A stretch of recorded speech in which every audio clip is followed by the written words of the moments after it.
안녕하세요. 이나 책일자의 이나입니다. 감정의 소통은 대화로 시작됩니다. 대화란 상대방의 말을 듣고 그 말을 공감해주면서 대화를 나누어 갈 때 건강한 대화를 이어갈 수 있습니다. 그러나 작은 표현이 잘못 전달될 때 대화의 단절이 시작됩니다. 분명 그런 뜻으로 말한 게 아닌데 다른 뜻으로 오해하고 무시한다고 생각하거나 비꼬는 말이라며 마음에 상처를 주기도 하고 받기도 합니다. 오늘 소개해드릴 관계는 감정이다. 이 책에서는 어떻게 말을 잘 표현해야 나의 생각과 마음이 잘 전달될 수 있는지, 성숙한 대화가 될 수 있도록 대화의 표현 방법에 대해서 예시를 들어가며 설명해 놓았습니다. 그럼 책 속으로 들어가 보겠습니다. 구독과 좋아요는 제게 큰 힘이 됩니다. 관계는 감정이다. 지은이 노은혜. 출판사 윤호북수. 불편한 감정을 다스리는 3가지 방법. 공기정화에 탁월한 식물로 알려진 수투키는 한 달에 한 번만 물을 줘도 잘 자란다. 반면에 예쁜 꽃과 잎이 함께 자라나는 꽃나무는 일주일에 한 번씩 물을 주고 영양제도 주고 햇빛도 쬐어줘야 한다. 감정은 꽃나무와 같다. 감정의 한 부분에는 꽃잎도 있고 가시도 있고 나뭇잎도 있다. 감정은 복잡할수록 더 조심스럽게 다루고 세심하게 돌봐야 한다. 가지가 마른 식물에게 물을 주듯이 부정적인 감정이 느껴지면 내 안에 있는 불편감을 들여다봐야 한다.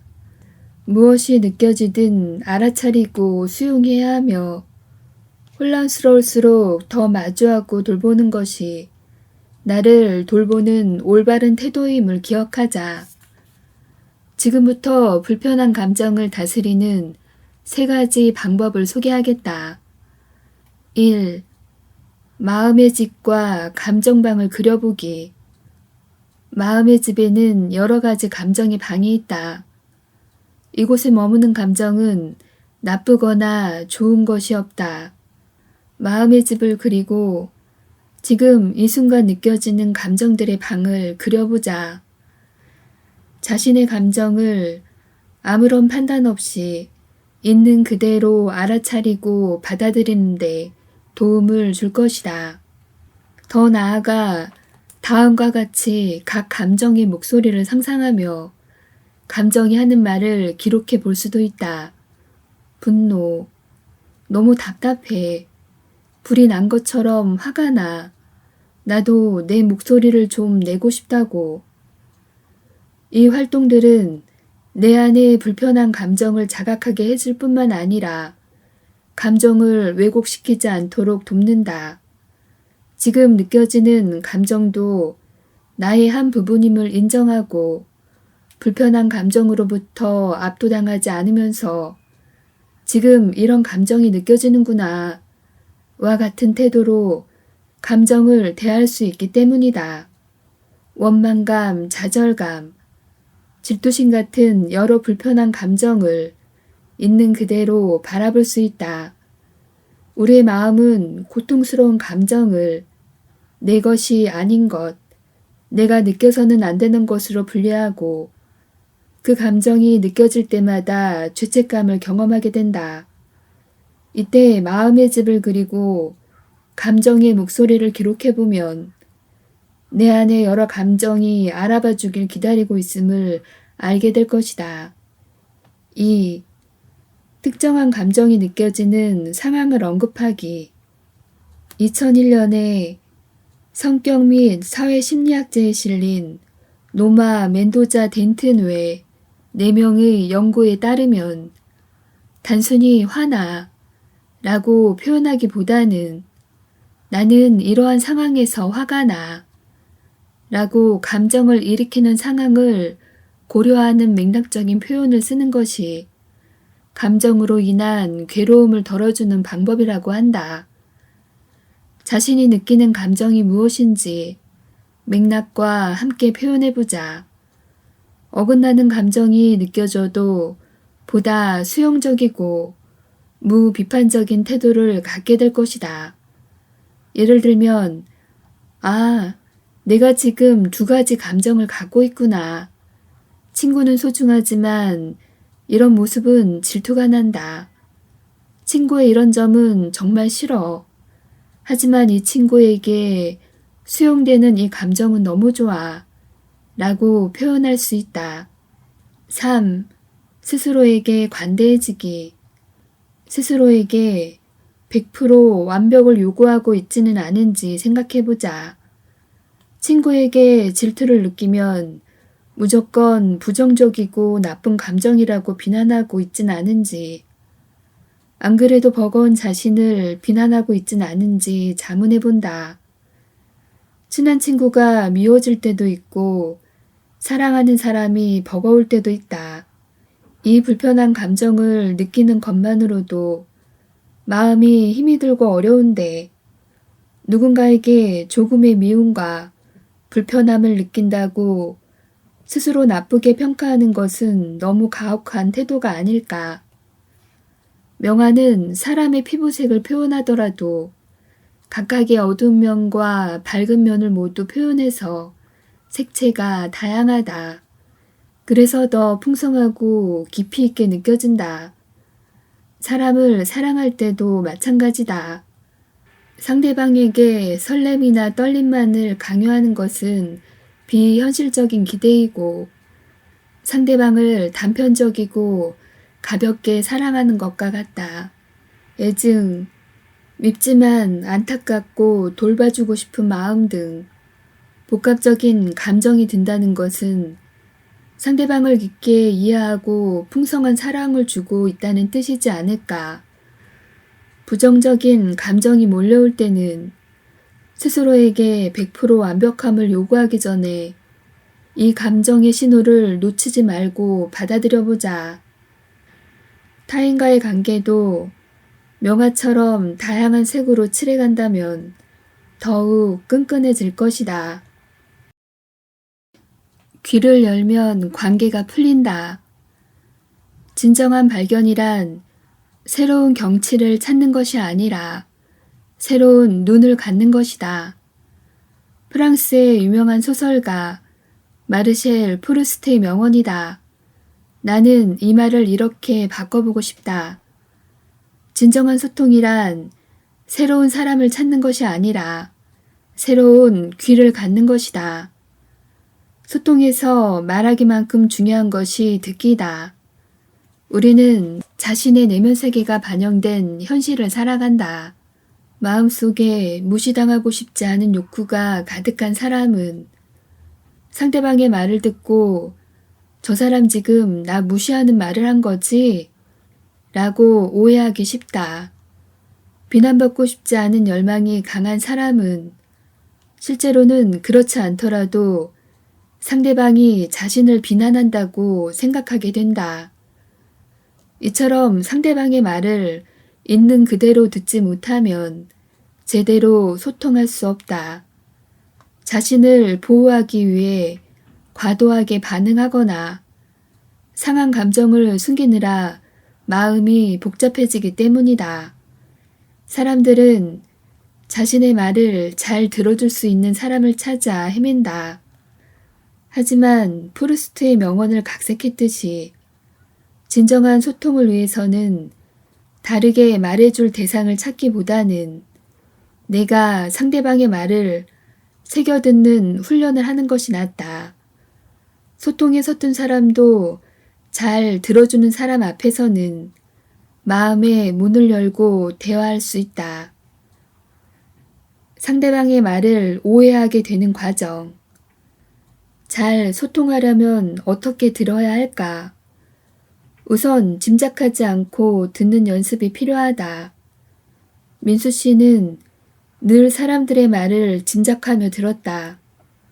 저 사람이 저렇게 말하는 건 내가 싫어서야.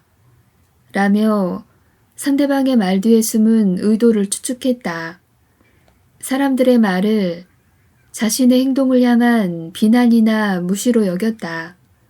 그러다 보니 민수 씨는 자주 화가 났고 상대방에게 제가 싫으면 없어져 드릴게요. 남편을 무시하고 말이야. 라는 말을 하며 갈등을 겪느라 마음이 괴로웠다. 민수 씨가 상대방의 말을 자신의 행동과 연결한 이유는 다른 사람과 친밀감을 느끼고 싶은 욕구 때문이었다. 오래전부터 가족들에게 소외감을 느낀 민수 씨는 깊이 연결된 친밀감을 느끼기가 어려웠다. 늘 외롭고 혼자 있는 듯한 기분을 느낀 민수 씨는 누군가와 연결되고 어딘가에 소속되기를 바랐고 자신이 사람들에게 영향을 미친다고 느껴야 했다. 그러기 위해서는 타인과의 심리적 경계를 없애야 했다. 무의식적으로 상대방의 모든 말과 행동을 자신을 향한 것으로 생각하며 반응하는 방식을 선택한 것이다. 민수 씨는 이렇게 부정적인 연결감이라도 느껴야 다른 사람들에게 의미 있는 존재가 될 수 있다고 믿었다. 만약 민수 씨처럼 상대방의 모든 말이 자신을 향한 의도가 있다고 짐작하게 된다면 어떻게 해야 할까? 우선 그렇게 생각하게 된 이유를 들여다보고 대화의 방식을 바꿔야 한다. 오해를 이해로 바꾸는 되묻기, 반영하기. 첫 번째로 되묻기를 이용한다. 상대방의 말을 오해할 것 같다면 다시 한번 말해줄 수 있나요? 그 말이 제 마음에 조금 남는데 무슨 뜻인지 이야기해 줄 수 있나요? 라고 말하며 구체적인 설명을 요청해보자. 상대방의 의도가 분명히 나를 향한 비난이었다면 다른 설명을 들어도 같은 마음이 들 것이다. 하지만 그게 아니라면 상대방이 내가 오해하지 않도록 다시 이야기해 줄 것이고 내가 그 사람의 마음을 얼마나 왜곡했는지 확인할 수 있다. 두 번째는 반영하며 듣는 것이다. 반영하며 듣기란 상대가 한 말을 거울에 비추듯이 들려주는 행위로 상대방의 말을 잘 듣고 있다는 신호로 쓰인다. 대화를 할 땐 상대방이 내 말에 귀 기울이고 있다는 사실만으로도 마음을 열게 되고 소통의 문도 활짝 열린다. 하지만 상대방의 말을 오해하면 상대의 말을 집중해서 듣기 어려워진다. 다음 예시를 보며 우리가 대화 속에서 어떻게 상대방의 말을 잘못 듣는지 살펴보자. A. 와, 저 커플은 정말 서로 존중하며 이야기하나 보네. 보기 좋지? B. 내가 저 남자보다 별로란 거지? 그래? 나도 저런 여자랑 대화할 땐 저렇게 말해야겠다. A. 나는 우리가 너무 자주 다퉈서 속상해. 어떻게 우리 관계를 이어나가야 할까? B. 나랑 그만하고 싶다는 말이지? 나도 지긋지긋하다. A. 정말 오랜만에 이런 근사한 곳에서 데이트하네. B. 너도 나도 참 불쌍하지. 이런 곳에 매일 오는 사람도 있는데 미안하다. 내가 못난 사람이라. 이런 대화는 상대방의 의도를 왜곡해 소통을 방해한다. 왜곡된 거울 반응이 나타나는 이유는 유독 취약된 감정들이 대화 도중 쉽게 나타나기 때문이다. 취약한 감정이 누군가에게는 질투심일 것이고 누군가에게는 거절감일 수 있다. 자신의 취약한 감정이 느껴지면 상대방의 말을 있는 그대로 듣기 어려워진다. 자신을 보호하기 바빠지기 때문에 상대방의 말을 듣는 감각 기관이 차단되기 때문이다. 왜곡된 거울을 평면 거울로 바꾸기 위해서는 상대방의 말을 한 번 더 확인하는 연습이 필요하다. 내가 이해하기로는, 그러니까 내 말은, 그랬구나. 라는 말을 사용하면서 상대방이 한 말을 반영하며 언급하는 것이다. A. 저 커플은 정말 서로 존중하며 이야기하네. 보기 좋지? B.